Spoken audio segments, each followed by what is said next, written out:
Well, we're still here. The pandemic, has it lifted? We thought it was lifting, and now our numbers are continuing to go up, and so we're still in the kitchen. We're still cooking. Did you ever have a cup of coffee and you thought, I'd just like to have a little cookie with that, just a little something sweet? Well, dual purpose here. I would like to have a little cookie, and I would say my favorite cookie, I'm bad to say everything's my favorite, but that's just because I like everything. But the coconut macaroon is like way up there, top of the chart for me. Our daughter made some one year for Christmas and gave them to us. And oh, what a treat. It was the triple coconut chocolate dipped macaroon from Cooks Illustrated. Well, I have the recipe, and I had thought, I'm gonna try those because dual purpose here. I was wanting a little cookie, and I'm also doing a recipe. Peaches are in, and I've got this nice big box of South Carolina peaches, and I was gonna make a peach tort. Well, the peach tort calls for a crust that's coconut macaroons. That's what got me thinking about cookies. And so I went to the grocery store hunting these coconut macaroons. Do you know that the box was like $7 for this little box of coconut macaroons? And I thought, I can make macaroons. I believe I can do this. And so I got the ingredients to make macaroons. I probably spent $7, yeah.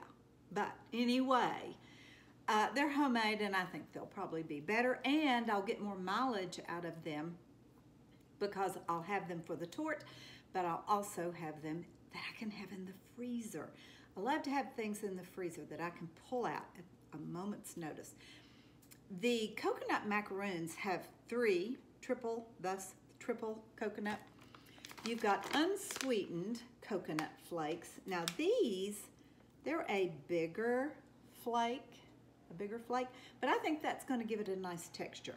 It's hard to find unsweetened. And then you've got just your traditional baker's coconut that is sweetened. So you've got 3 cups of each of those. And I've got that ready to go. Then you've got egg whites, you've got salt, you've got 2 tablespoons of Karo, and then vanilla. Little point tip about vanilla. I've always bought and thought you needed to buy pricey vanilla. Cooks Illustrated says that this baker's imitation vanilla, they did all the testing, the taste testing. This one won. This one won. You can get it on Amazon. You can probably get it in some grocery stores too. Dirt cheap. Vanilla has skyrocketed. It's real expensive now. And so go for the cheap stuff. It won the contest. So you've got your vanilla, and then it calls for 1 cup of this stuff. I've never bought this before. And I'm thinking, okay, 1 cup cream of coconut.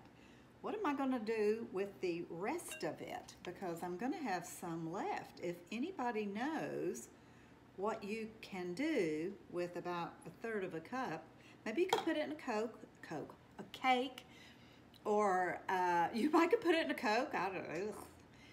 I've heard of cherry Coke, coconut Coke? I don't think so. But anyway, I'm gonna put this in. This is gonna make these kind of sweet. I don't typically like things real sweet. Oh, it's doing something. I've got a little chemical reaction going. Do you see that? I have made, it's like foam at the beach. Anyway, let me stir that down a little bit. Smells wonderful. Okay, so I'm gonna pour this into the 6 cups of coconut, which I've kind of mixed together. And then mix this up good, and then it goes in the refrigerator for just about 15 minutes to chill a little bit, and then we're going to roll it into balls and bake it. We bake it. Now, I like them plain, and I think I'm going to do, well, I'm obviously going to do some plain because I need it to be plain for my torte crust. But I might do a few, dipping the bottoms after they've baked. You just have melted chocolate chips and you dip the bottoms in it. So it's got just a nice little crust of chocolate on the bottom of them. If you don't like coconut, it's not the recipe for you. I love coconut. Coconut is one of those things, though, that you either love it or you're leaving it. That sounds like a great name for an HGTV show.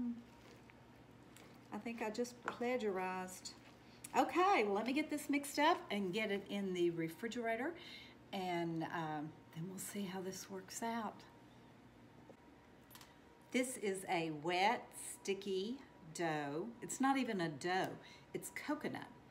And working with it, it honestly feels a bit like either crab meat or sauerkraut. I'm not sure which, because it's all this coconut. It has no flour in it. So this is a naturally gluten-free recipe. So for anybody who has that concern, this would be a great dessert. But because it doesn't have the flour, it's a little loose and messy. It's not as binding. However, as it bakes, because you've got 4 egg whites in it, that's gonna start solidifying and hold it together. I was putting these together on the cookie sheet, and one of my favorite candy bars is the Mounds. And this kind of reminds me of that. And so I got some almonds out, and I thought, I'm gonna put an almond on top of each. Now, I realize that when these bake and when you start to eat them, that almond's going to pop off. I've considered that.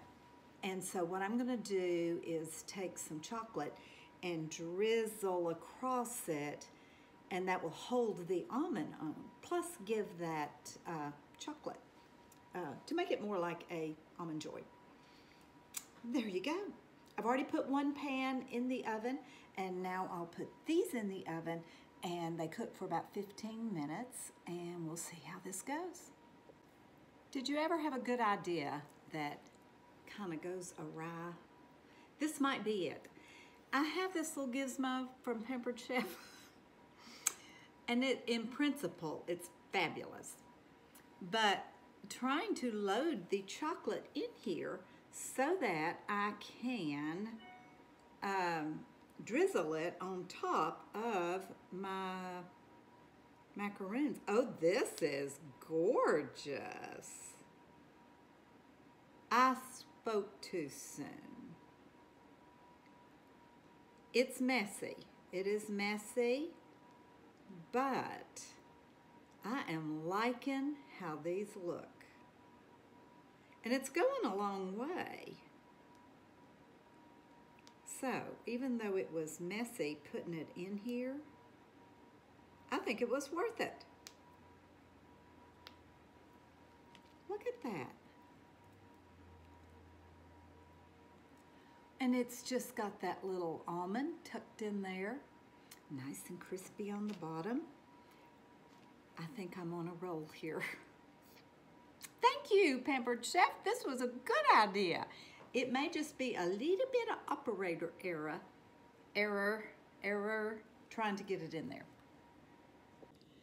I'm trying not to be prideful here, but I'm talking success to the nth degree. These are fabulous, fabulous. And you know, I feel a little bit like Anna Garten. You know how she'll make something and then she'll take it to somebody? Well, I found out it's Farissa's birthday today. And I thought, I could take her some fresh, homemade, triple coconut macaroons from Cooks Illustrated and Kathy's Kitchen. But what if she doesn't like coconut? Anna doesn't have that problem. Well, I don't want to waste them, you know what I mean? So I texted her and I said, happy birthday. Do you like coconut? If you do, I'll make a little birthday stop at your house. She hasn't texted me back yet. If she doesn't like coconut, I ain't wasting them. I'm sorry, birthday or no birthday, but maybe I'll take her a peach, but not my macaroons. But if she likes them, I'm on my way, Farissa. Happy birthday. Well, as it turns out, Farissa does like coconut. It's my birthday here. It's my birthday there. It's my birthday across the street. It's my birthday everywhere. They're all celebrating. Birthday. It's not the magical month of May, but it is audacious August. Oh, you are audacious. And there we go. Go. Happy Yes. birthday. Thank you, thank you, thank you. 50 is 50. Are you 50? I am 50. Gosh, you wear it well. I'd wear a sign. I'm 50. It's been so long since I've been 50, I barely remember. 50. Okay, now, when Anna brings her delicious snacks to her friends, they try them. So I'm going to need you to try it. Here we go. All right. Oh, God. Is it? Seriously? That's very good. Very good. Look, show the inside. Show the inside. Ooh. So good. So good. All for me. Yay. All Yay for me. you. Delicious. Happy birthday to you. It's hard to sing in a mask. Happy birthday. Thank you. Air hug. Air hug.